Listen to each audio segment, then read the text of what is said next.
आसरे में हमरो घर आई जाई तू ये माई, सेवका के लजिया बचाई जाई तू ये माई, सेवका के लजिया बचाई जाई तू। 9 दिन से भूखल बानी मंदिर के पास में,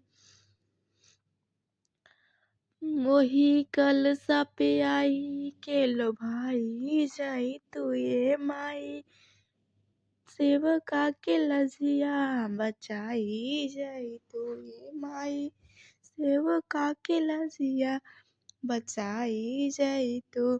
गाँव के पोरबोरिया निबिया के डाल पर झुलुआ लगौले बानी हम कई साल पर हो, आके सातो बहिना झुलुआ झुलाई जाई तू ये माई, सेवका के लजिया बचाई जाई तू ये माई।